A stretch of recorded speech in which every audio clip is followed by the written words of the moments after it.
Good morning, everybody, and good afternoon or even good evening from wherever you're sitting across the globe. Thanks for joining us. This CIPS webinar on the topic of 7 tips for successful SRM.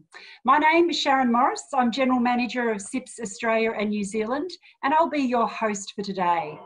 We have over 300 people registered today, so please raise your hand and give us a wave, or perhaps use the chat area below to tell us where you're listening from. Delighted to have you on board. And for those who are participating for the first time, a very warm welcome. And for those joining us again, welcome back. I'd also like to acknowledge the traditional owners of all the lands on which we meet today and pay my respects to elders both past and present. For those of you out there who don't know us, we're the Chartered Institute of Procurement and Supply, CIPS. CIPS is your global professional body for procurement and supply professionals. We're your professional partner for life, and we're here to support you through your professional journey. And with that support comes knowledge. And today's webinar is just one example of the way that we're sharing knowledge to the community. And we're dedicated to promoting best practice, continuous improvement in professional standards, and raising the awareness of the contribution that procurement and supply management can make to organisations and the community at large. As a member of CIPS, you are a trusted professional. You've passed the highest procurement standards, code of conducts and ethics, but you're also joined by over 70,000 members globally. As the world's largest provider of specialist training in all aspects of procurement and supply, we're here to ensure you are successful and you're in demand. And research tells us that MCIPS and fellows mean something to employers. You're more likely to earn 21% more too. But most importantly, CIPS is your gateway to connections, networking, part of a procurement community. And right now, there's never been a better time to be virtually connected. So welcome again. But before we begin today's session, just some housekeeping.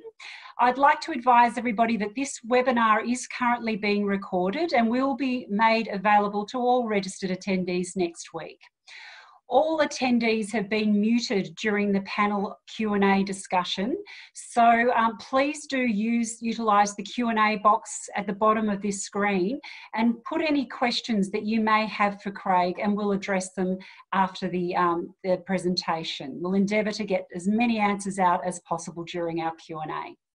Now allow me to introduce you to my colleague, Craig Johnston, our presenter for today. With over 25 years in procurement, Craig has predominantly been focused on doing one thing above all else, and that's raising organisation and people capability in all aspects of procurement and supply chain management.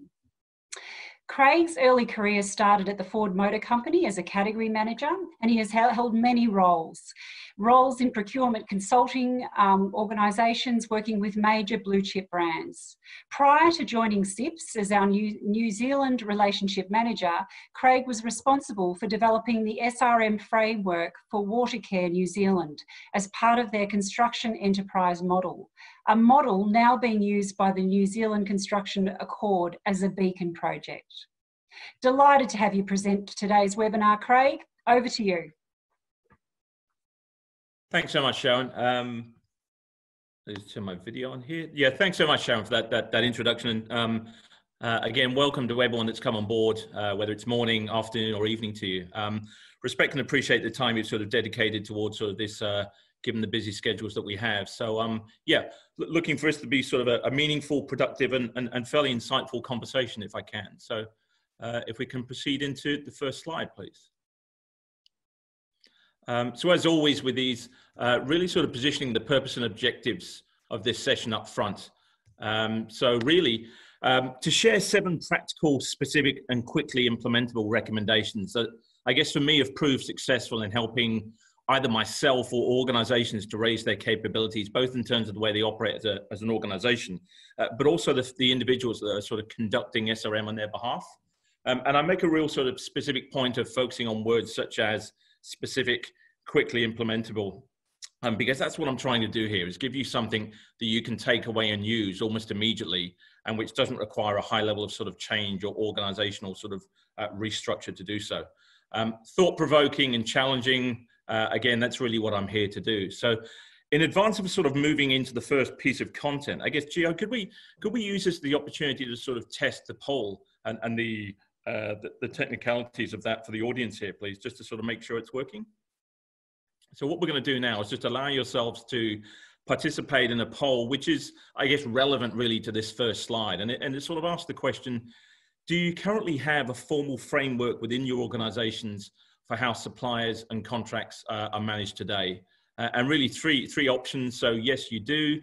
Yes, you do, but you believe that it needs to change and is open to change, or no, nothing formally exists at present. So keen just to see what the feedback on this is, please.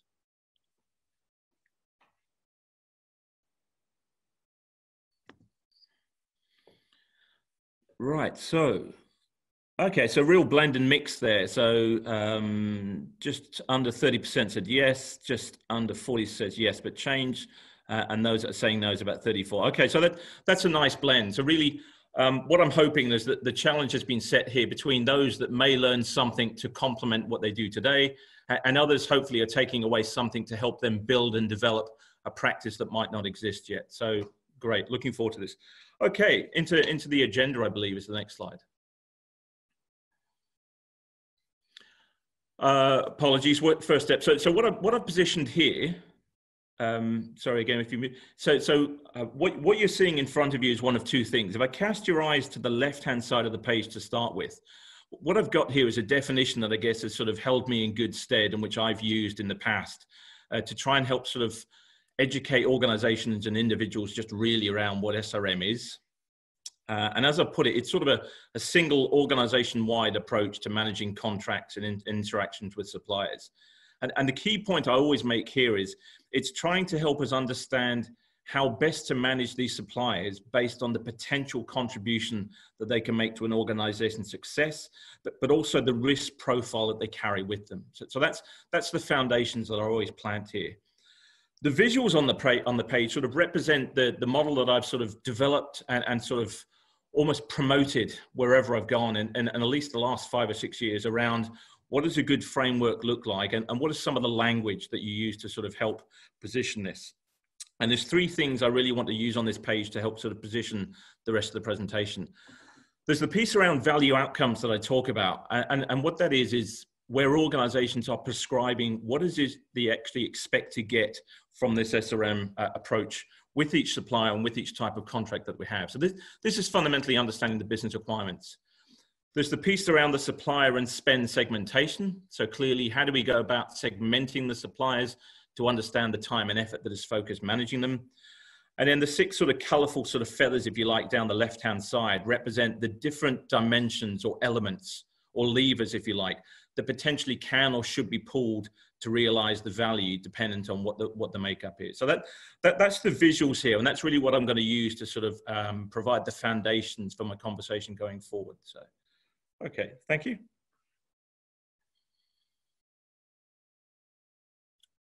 And so we come to the agenda. So the promise was 7 tips, should I say. So that's really what I'm going to focus on here. And they range from 2 that are associated with the whole subject of segmentation. Tip 3 is associated with value outcomes and providing or approaching it in a different way. Tip 4 is actually quite a quirky one, which is all associated with evaluating people associated with the services or products being supplied. Tip 5 is about interpretation alignment and more of a contract feel. Tip 6 is around sort of performance managing outcomes. And then tip 7 is around innovation and what's the plan or the framework that organizations can potentially use to help them sort of support that. So that's the agenda. So if we get into it, the first tip, as promised, was really around segmentation criteria.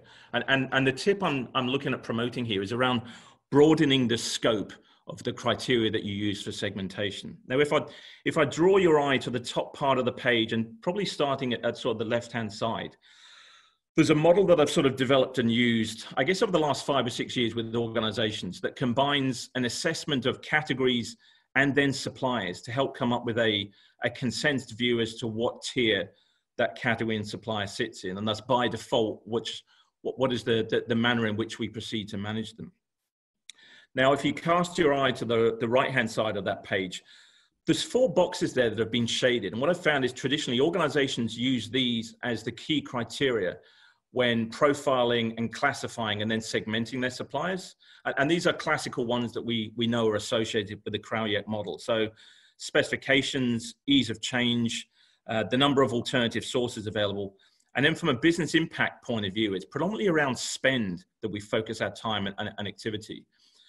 Not saying that these are bad, but what I've found is I actually think they fall short of giving us a really sort of insightful, definitive view and understanding as to what the makeup of the spend is and what are the pressure points that potentially we should be looking at when managing it going forward in the tiers that it's required.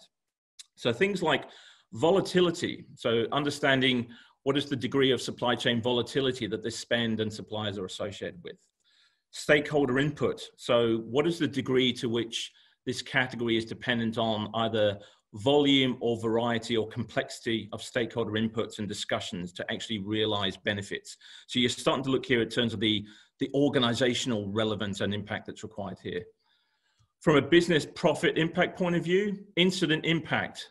So if something went wrong with this spend, how much of an impact would it have on operations? From a brand point of view, how important or how much of a contribution can this spend make towards the brand success in the business? And then the strategy impact piece. So if we manage this spend 10% better, what incremental benefit can it have on the strategy? Would it just give us more money back, or would it actually help us achieve a bit more than that? So really trying to demonstrate that if you broaden the range of criteria used to segment your categories and suppliers, you actually get a bit more of an insightful and sort of complex but relevant view as to why it's important and where it sits. And then along the bottom, what I've done is just give a reflection of, once you actually do this exercise, the goal is as much in around capturing the insights that were generated around each of those criteria. Because what they will do is they will start to drive the agendas and the topics that you then focus on with those suppliers and categories going forward here. So that's really tip number 1, which is around broadening the scope of what we do when it comes to criteria. Next one, please.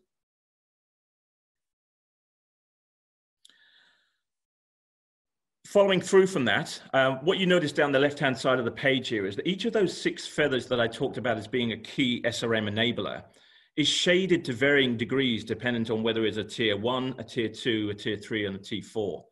And these different sort of feathers, if you like, are associated with anything from alignment and strategy between organizations, governance practices and ways of working, degrees of contract management, performance management attributes, continuous improvement and innovation, and then supply chain management. And that's what's its key to sort of ensure is in place and defined is not only the criteria for differentiating between our tiers, but what actually the implication of that tiering is on the amount of time and effort and focus that's given to each of those dimensions. You know, so for example, if you do identify you have a tier 3, the question is, so what does that actually mean in terms of what I'm going to do with them, and what degree of importance do I place on those 6 dimensions that are associated with it? Okay, thanks, Joe. Tip 2, still sitting within the segmentation space, but this one's more focused now around where I believe it's probably best placed to have or run your segmentation type activity.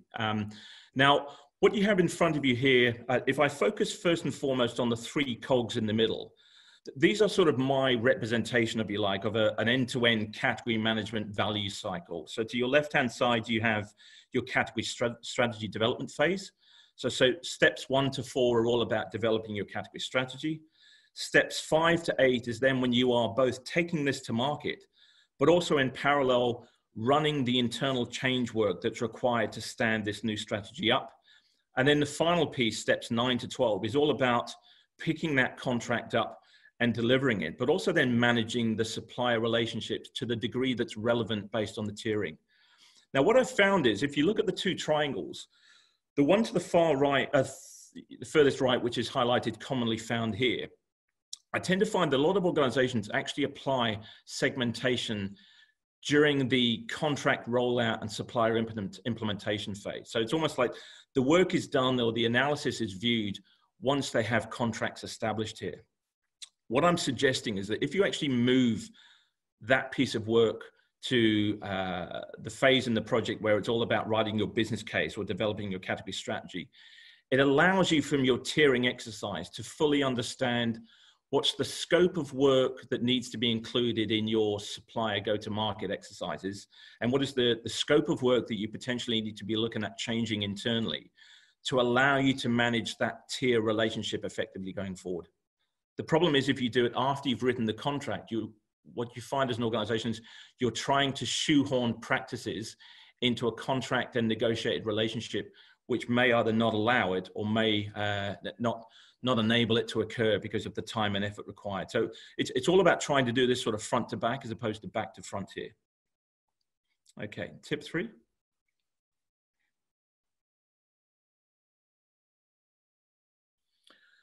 So tip 3 is all about the value outcomes. And at the start of the conversation, Sharon mentioned that I'd spent some time in Watercare helping them to build an alliance model for how they manage their contractual relationships going forward. Fundamental change in their SRM practices. And what they were looking to do was partner with 2 construction organizations to help them manage $2.5 billion worth of spend over 9 years. And we ran it through an agile program. And for many of you, you're either familiar with the content of agile as a tool, or at least the principles of it. And the one really powerful thing that it helped sort of position in my mind that helped me to build my SRM framework further was that agile drove us to ask and answer one question very early on, which was, what is the value outcome we are trying to achieve from this relationship model going forward? And it allowed me to sort of put together a couple of different coaching or facilitation methods to work with the business team to try and flush out a really thorough set of outcomes we were trying to chase. Before we started the exercise, the business was hanging its decision to go to an alliance model based on trying to achieve 3 things: a 40% reduction in carbon, a 20% reduction in cost, and a 20% year-on-year improvement in health and well-being in their people. Now, these were fine as cornerstone elements, but what I wanted to do was use a model like this to actually stretch people's thinking and get them to look at value in other ways as well, given the size and the magnitude of the challenge. And I pivoted the conversation around 3 key elements. One was getting them to think around protective value. So things that we may need to identify or secure, which will allow us to protect the foundations on which we're building this relationship and allow us to move forward once and move forward with confidence that we're not going to be sort of caught up in events that may damage our brand or damage progress. So this was getting them to think around things such as sort of stronger supply chains where we thought there was need to do that. The safety of our people, and smoother or one way, which is about the time and effort we may need to put into ensuring that when we apply new ways of working with our supply partners, that we're able to stick with those and comply with them, and that actually everyone works in the same way. At the moment, what we were finding was there was a lot of sort of differentiation between practices that people did or didn't apply and the degree to which they actually adhered to them. The middle piece is pretty much the cornerstone. So it's productive value. It's everything associated with what the category of spend fundamentally does today, but which we're wanting to push further in terms of our tolerances and expectations. So higher from an innovation point of view. What is the speed factor or delivery factor we're looking for? The cost factor, the better factor in terms of quality, or the ease of working. So that was the productive element that we got them to think about. And then there was the progressive piece, which was saying, if we want to break new ground here or use the benefits from productive and protective to leverage this spend even further, what is it we want to look at doing? And we started thinking around things that would actually sort of provide further revenue opportunities off the back of this. Or help us to raise or drive capability under the SMART acronym. Or from a community and a social responsibility perspective, what is it we needed to put in there? So really the essence of what I was trying to demonstrate here was using a value outcomes 3-dimensional approach to really driving and stretching how we think about what it is we're looking to get from a category. And clearly the depth and the focus and the weightings of these will vary depending on whether it's a tier 1 or a tier 4. The Watercare relationship was a tier 1, so we went all out. If you looked at a tier 3, for example, you may not even look at all of these. And if you do, some of them will be weighted very lowly. But it's all about driving a comprehensive definition around the value we're looking to achieve here. So Okay, thank you. So tip four, as I said, and I define this as being the quirky one. And again, forgive me for relating this back to the water care experience, but what we were looking to do there as an organization was to create a think tank, which was combining and leveraging the respective elements of expertise that sat within water care with our construction partners and also our design partners. And thus there was a high degree of dependency on us picking not only the right organizations, but the right people who were going to form part of that central, highly impactful think team. And thus we took the step of actually including an evaluation of people in our tendering exercises when we went out to market. So not only were we looking at technical capabilities of the companies and their experience, but we were actually putting under the spotlight the people that they were proposing to put forward to be part of that team. And through a combination of remote behavior and personality tests, and then sort of case studies and sort of monitored events on the day per supplier, we started to build up a fairly good understanding around what made each person tick and whether they had the right attributes to complement what we required from a good high-performing team. And some of the things that we were looking at in conjunction with a third-party behavioral assessment organization were things like their influencing and presentation skills, given that these people were going to be going back into their businesses to try and demonstrate changes in approach that they needed to make and trying to convince them that other operating models were required once this thing was up and running. Their problem-solving capabilities, their abilities to work effectively in teams and fairly high-powered, fast-moving teams, the analytical skills, and also their elements of creativity. Because what we were looking to do here was have these people come on board to solve problems for which we didn't know the answers, but we needed them to help us do so. And this actually proved very successful because in one circumstance, I believe it actually was a deciding factor between certain individuals being sort of recommended to be brought forward for further evaluation. And it really applied an element of science behind, if we're working with people to solve solutions, well, why don't we evaluate people as well as the organizations and the products and the services they actually provide? So hopefully this one sort of triggers quite a creative thought in people on the call. And I wouldn't mind actually just testing that now, Gio, if I could, with another poll, please.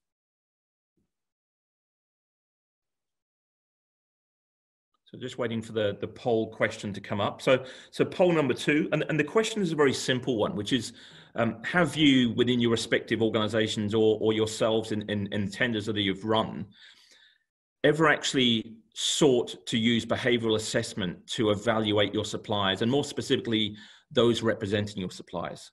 So whether you have as a yes or a no, or no, you haven't, but on the back of even this quick conversation, there's a consideration that you might look at it going forward. So I'll just give you a couple of seconds here just to sort of feedback your thoughts on this.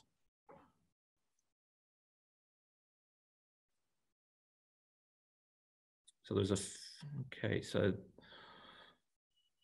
right, interesting. Okay, so there is about 15% of the audience here that actually have done it. So not as rare as what some perceived it as being as an effective way of sort of adding to the evaluation.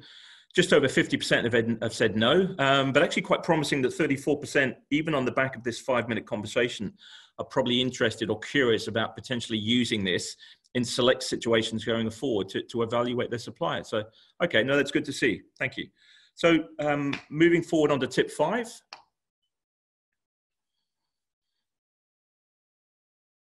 Okay, so tip 5 is, this is where we're starting to reach down into the absolute basics of the contract management element of SRM. And it's one that never ceases to sort of astound me when I sort of go into organizations or work with organizations on rolling out and embedding and then managing contracts, how little of some of this is actually done or done well. And I use the phrase interpretation and alignment to mean how well contracts are actually interpreted between organizations in terms of those that are delivering one, and actually what degree of alignment actually occurs between those that are delivering in terms of what it is they're understanding here to do. So if I run you by the 3 icons here in the middle of the page, the first one being the thumbs up, and what I've said here is it's about shared understanding. So it's about how organizations ensure, or those that are accountable for the success of the contracts, ensure that the people that are working for them have confirmed that all contractual obligations that the parties are sort of associated with have been understood and sharely aligned. So those that are about to deliver these, do we actually understand what's in the contract? Do we understand what it means? And do we both understand it in the same way? It sounds obvious, but it's amazing how many people I've asked in these contract situations have either come back with differing answers or no positive answers at all. The second piece is around ownership. So once there's a shared understanding, the question then becomes, for each of the different elements associated with contract delivery, are we confident and clear about who is actually owning and responsible for delivering that? Now, that's both from an organizational point of view, but even a functional or an individual perspective. And again, it sounds an obvious one, but there's so much misclarity or misunderstanding through contracts that I've looked at or worked with people on around who actually should be doing this. So from a governance point of view, it's an element that's not sort of covered as well as it needs to. And then the translation piece really is starting to take it down to the absolute sort of granularity. So a balance here between sort of overcomplicating and having nothing. But once we understand what the contract's trying to achieve, once we're clear on who is responsible for delivering this, the question then is, are we clear on how the tasks actually need to be undertaken and how these contractual requirements need to be delivered here? So what point do organizations go to towards defining the practicalities of these, how they're going to work, and how we'll ensure a consistent, highly compliant approach to getting things done? Now, apologies, this one may seem fairly obvious, and it should do, but it's amazing how many times I've actually not seen one or multiples of these occur. And when we talk about trust in relationships and SRM, one of the biggest barriers to either establishing or retaining trust goes back to whether this space actually works well or not. So that's tip number 5. Tip number 6, so 2 to go. Okay, so tip number 6 is actually bringing us back into the value outcomes piece that we talked about earlier on in the process. And the key thing with the value outcomes is it's what the business is expecting us to deliver from an area of spend or from a supply relationship for it to be deemed success. So by default, the outcomes that we're defining naturally translate themselves into the factors that we are measuring and managing performance against. Now, in principle, that makes absolute perfect sense to all on the call, but just to try to demonstrate in a bit more detail how the value outcome approach worked with the 3 Ps and how this may be of benefit to yourselves going back into your organization. So for each protective, productive, and progressive, I provided an example of what that would look like. And I've also emphasized the importance that we placed in the Watercare SRM approach around having a very clear, prescribed lagging and leading indicator. So for our 1 ways of working, clearly a protective value, we wanted to ensure that all parties would proceed to comply with key critical steps and ways of working associated with delivering the outcome. Because as soon as we started to get a feel that people would go rogue or reinvent the wheel, that's when you start to compromise on what it is we're trying to achieve here. So full compliance to mandatory practices was the ambitious target. The lagging measure, well, there was periodic audits that actually would be run in a timely manner and where relevant to just ensure that the key things that we're doing to make this thing work are actually being done. But it was a lagging measure. You know, by the time you hit the audit results, potentially you've got a 6-month period of chaos that's ensued. The leading element was really saying, well, okay, can we demonstrate through effective SOPs and training and education that we've given everyone the best opportunity to understand and be guided by what good looks like and how we're going to work this together? The productive one, innovation as an example. So the carbon benefits tracker was the means by which the lagging measure was going to be sort of associated. And this was all about trying to drive 40% carbon out by 2024. So the tracker would be our point of reference. The leading indicator, and this is associated with a slide that I'll sort of take you through next, was all about what is the performance of what we call the innovation pipeline. So how quickly are ideas coming onto the pipeline? How fast are they moving through the pipeline? And how relevant are the innovation ideas to the topic of carbon? So again, we were trying to get that balance between leading and lagging for a productive element. And then the final one, progressive, breaking new ground, was that community piece. So there was a desire to develop and build even more trusting and respectful relationships with our customers, whether those are shareholders, stakeholders, the community, etc. The lagging measure was a net promoter score. So periodically, Watercare go out and assess a cross-section of customers around how happy they are with the organization, the way we promote ourselves and how we conduct ourselves, which is fine. The leading indicator was what was as important, because it showed us proactively, are we doing enough in the space to suggest that we are working towards building more effective and supportive customer communities? So that's, engagement strategies and campaigns and events that we were running. So really just trying to sort of demonstrate the evolution of the value outcomes from the initial seed that's planted through to how we use it then to measure and manage performance going forward. Okay, thanks, Jeff. And then the final one, tip 7. So the connection with the previous slide, and most specifically the productive outcome around innovation and carbon.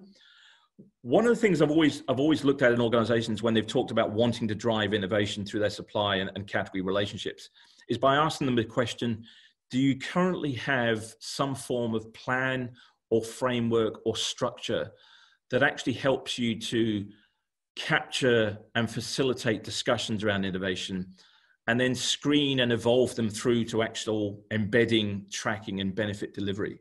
And even in the situation with regards to Watercare, at the outset, they didn't. So what we were having to do as we progressed through the selection and identification of suppliers and embedding this was to actually start building this because one didn't exist. If you look down the left-hand side, so again, the cornerstone of all of this was, well, what is the outcomes we're trying to achieve from this program? Because they will then help us to drive and categorize the types of ideas and thoughts that are relevant. So in organizations of past, and you probably found this as well, a lot of ideas get thrown from the supply market into the business for consideration. But when you actually look at their relevance or applicability or their importance to the situation as is, they don't always do what we need them to. So here what we're trying to do is be very prescriptive around, these are the areas and these are the problems we need to solve. And then it's taking them there through some form of collection and cleansing and evaluation of ideas. Do they fit? Are they not relevant? How do we prioritize them? And then taking them through into the execution and most importantly, the tracking phase.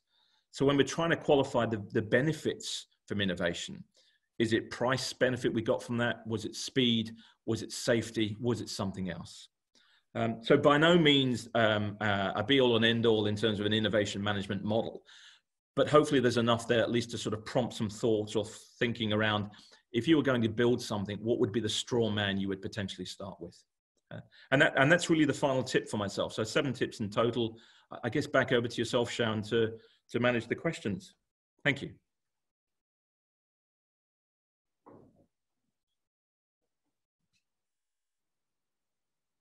I think you might just need to put you've just got there we go. Yeah, thanks, Craig. Having a good day of it here. Great. We've got a fair few questions coming in, so thank you, people. We'll get started. Craig, can you perhaps talk through what tips you have for implementation of SRM during and post-COVID, and can we revisit the segmentation and values outcomes? Sure. Look, I mean, it's clearly an obvious and a highly relevant question at this moment in time, and the topic of SRM in general is critical and highly impactful and relevant at this point. But if I draw back to one of the slides that we talked about earlier on, which is the segmentation criteria, one of the things that I emphasize as a real benefit is widening the scope of things that you use to evaluate your suppliers and categories. And one of the things there was 2 key areas I looked at. One was volatility. So we've always looked at how volatile or unpredictable is the supply market within which this category and the suppliers operate. And also, if something went wrong with this spend in our business, how much of an impact would it have on operations and brand, etc. So by us having done that in the past in the way that we did, when risk came to us to gain a better understanding as to how much of a handle we had on our supply chain, we were actually able to show them fairly quickly, look, we've already started to analyze it and categorize them based on who could hurt us the quickest, who could hurt us the most, who potentially needs our help the most in terms of volatility in the supply market. So there in itself was a classic example of, we know where, when, and how our supply chain could be a problem. And in this very environment, that's the sort of information that I know is gold to businesses. So it's just, there's one example there of how this could actually help at this moment in time. Beyond that, I guess, good SRM builds trust, credibility, support, proactive sort of relationship building. These are all traits that if you have those embedded or under control in advance of situations like this, they come back to help you, because customers of choice are how you're seen, and businesses will go the extra mile to actually help you, potentially at the expense of others, if there's prioritization to happen. So hopefully that answers the question. Thanks, Craig. Some around the personnel, and probably focused on tip 4. When evaluating personnel from a supplier, it is a point in time assessment. And also another question around, how do you weigh the evaluation of people in supplier organisations with regard to turnover during contracts? So very much around resources here.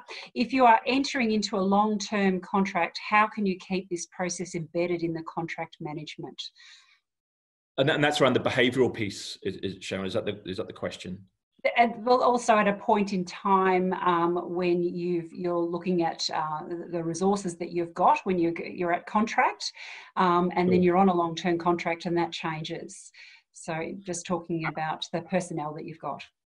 Absolutely. So one of the things, so the behavioural or cognitive assessment that was done was actually a very clever tool that really it helped to sort of map against people's natural styles and behaviors, not necessarily at a point in time, but based on genetically how they're wired. So both we got a view as to just traditionally how people are wired and now how they behave in certain situations. So it gave us a fair degree of confidence that what we were seeing and recording, both in terms of a documented assessment versus a case study assessment, were actually fairly true and representative of how this person operates generally. Once we took it into implementation with the successful companies, we were actually using that cognitive behavior information with our third party to sit down and then put together plans as to how people either need to develop or be conscious of their behaviors in the group with others. So we shared everyone's profiles, so they knew how to work, how not to work, and how best to get behaviors out of people based on how they were operating themselves. Beyond that, there was a contractual requirement within the agreement that if any of the person was to sort of leave within sort of 12 to 18 months, there would be an element of compensation and an opportunity to reassess further candidates, because they place such an emphasis on having the right person sitting in front of the right company and the right capability. So hopefully that answers that question. Sure. Thanks, Craig.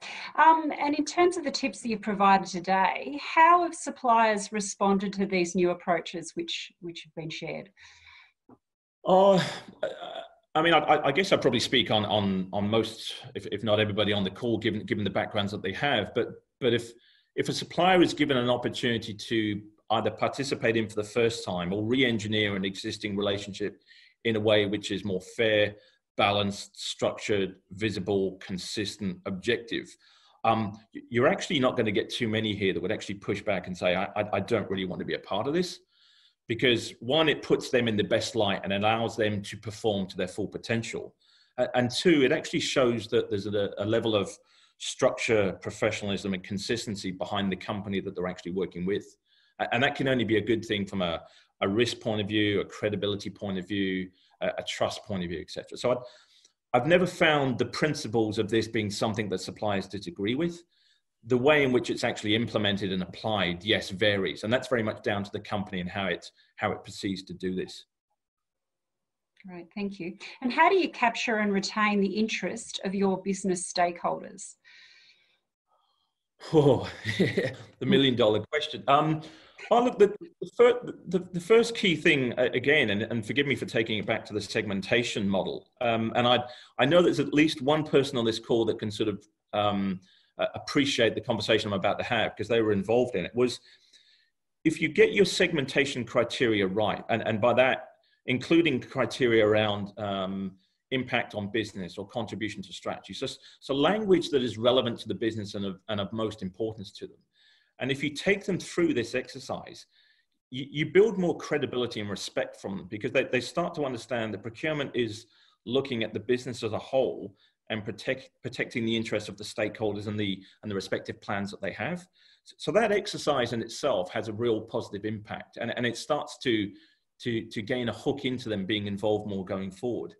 Beyond that, I guess it's acknowledging the value outcomes that they've helped you script, and then proceeding to demonstrate through the performance reviews and the performance results that we're here to work with our suppliers and you to deliver the outcomes that you've said important and are significant to you hitting your milestones, goals, and objectives. So it's demonstrating that guardianship bit. I won't say it for a fourth time, but it's demonstrating that we're here to do more beyond just run tenders and manage, implementation of contracts. We're here to actually help the business protect its value. Mm-hmm. And if we can just delve a little bit deeper into behavioural assessments of suppliers, is that just an internal informal discussion around how the vendor rep behaves? Or does it mean we need to use more formal tools such as personality tests, 360 feedback, etc.? So if I split the two elements, so there's one bit which is around assessing supplier behaviour in advance of selecting them for a form of partnership or sort of contractual arrangement. In the situation that we used, we used a third-party organisation with a fairly clever behavioural assessment tool that took a combination of assessing the suppliers offline through a series of questionnaires, and then using those questionnaire profiles to help guide and architect a very clever case study exercise on the day when we brought them into the room as part of their tender. So we gave them two workshop case studies to run in the room. One was a hypothetical situation. I think it was about how you would deal with a forest fire and you're all stuck in a house. The second one was more sort of topic-based. So we gave them a landscape of our value outcomes that we were looking to drive through the program. And we asked them to come up with a selection of the KPIs that they thought would be relevant towards achieving those value outcomes and what the weightings would be. So that's how we tested them prior to bringing them on board in a very balanced manner using behavioral assessment tools. When we get them into the relationship, beyond sort of working with them to respect each other's behaviors and getting a respectful and balanced model there, we did agree that we needed to run what we called a 360 survey. And that was part of the KPI program to allow both sides of the party to say, do we actually believe this relationship is working the way that it needs to? So not looking necessarily at individuals, but looking at organizations. So asking questions from the speed and the transparency of information that we're sharing, the openness and honesty of conversations that are conducted, the effectiveness of how we deal with problems and solve them. And then interestingly enough, we asked just one very simple question as well, which is, do you actually trust the organization you're working with? Now, I hadn't stayed there long enough for that first survey to have been implemented and used. But what I know is I actually used that survey or something similar in an organization about 5 years ago. And it was a pharmaceutical company that had gone out to about 20 of its top suppliers to understand how they were working with them. And as part of a survey, I did ask that one question: do you trust the client? And 80% of them came back and said yes. The gold was in those that came back and said, I actually don't trust this company at the moment. But they proceeded to qualify that with information to the point. And that was probably as valuable as those that come back and said yes, because they were honest enough and deemed it important enough to come back and say this. So hopefully that answers a part of the question that was posed. Thanks, Craig. Within each organisation, who would you recommend to lead SRM? Procurement, a category manager, or the stakeholder, the main user of the goods and services?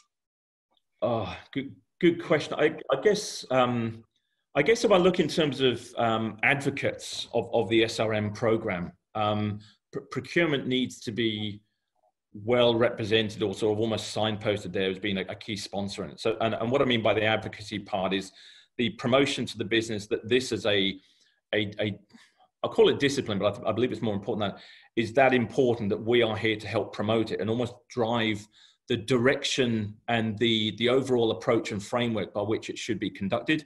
So I think that's really something that sits heavily within procurement space, whether that's then sort of co-sponsored by key functions such as operations or finance. I guess it's partly dependent on the nature of the company and what they do. So I see procurement as being a key advocate, both in terms of its importance, the framework and what that looks like, and also the coaching and the education of the business around how to apply it.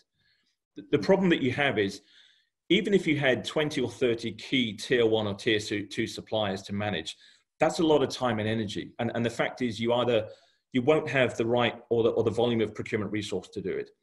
But also it feels uncomfortable for procurement necessarily to be leading business relationship expenditure agreements.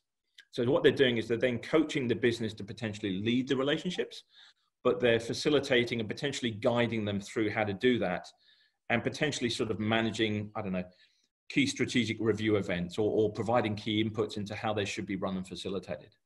So I believe they have a role to play in advocacy, development, coaching, and guidance. In terms of delivering, I think they have a part to play in the delivery of an element of each relationship, but I think overall ownership actually sits in the business.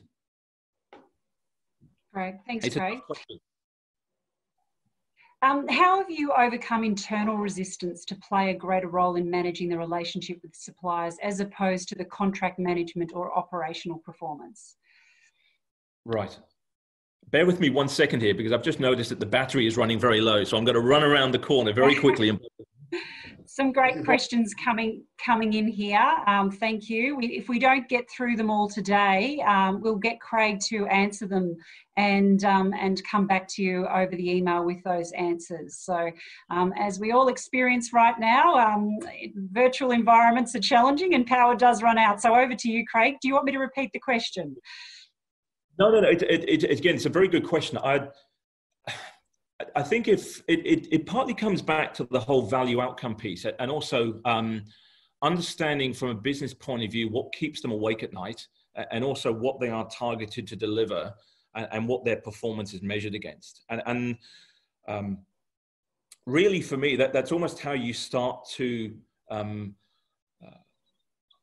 hone or polish the conversation and the means in which you actually try to address that with them, which is start with what is it they're tasked with delivering as a business, as a function, as a unit, and then demonstrating using, or twisting the likes of a value outcome conversation, the degree of opportunity or impact or threat that is faced by not managing or coordinating interactions with suppliers and delivery of contracts in a manner which is, I guess, deemed good practice. So between your value outcomes piece, which you're using to try and understand really what's important to the business and shape their agenda, the use of the segmentation piece, albeit even very crudely, just to demonstrate the link between factors that are important to them, elements around the market, and what a category or a supplier can or can't do, dependent on what we do with them.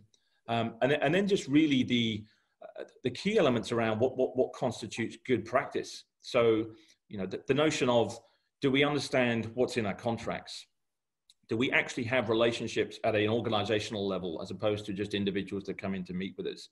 And do we periodically understand, measure, and review the performance that we're getting from them? And those are conversations that look, any well-respected stakeholder in the business would sort of understand and adhere to and respect.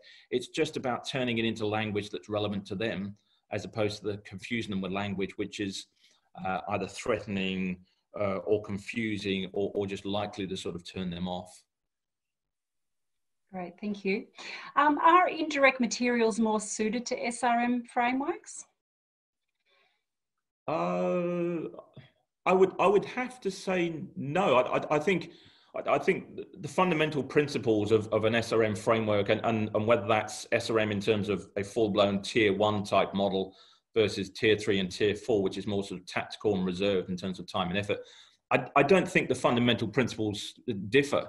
I think it's all about understanding the dynamics of the category, its relevance to the business, the supply market situation you're faced with, and just building a solution that's appropriate for that. You tend to find clearly that your tier 1 and your tier 2 suppliers are probably more likely to be in direct type expenditure, certainly in organizations where you are sort of making things or producing things. But I think the same principles apply. I think it's just back down to what are the constituent elements of it and how important is this area of spend to business success? And what does that mean in terms of the time and effort that we have to put into managing it? Great, thank you. Well, I might just ask the final question so that we can keep to our time commitments. What software tools have you used in the past to support SRMs, specifically supplier categorization and contract management? Anything you could recommend looking at? Oh, okay.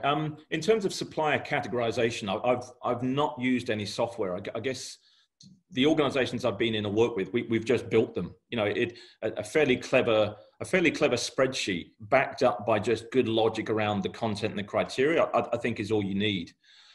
In terms of contract management software, look, I've been exposed to or seen anything from the Ariba platforms to Cooper, mentions around tools such as sort of Felix.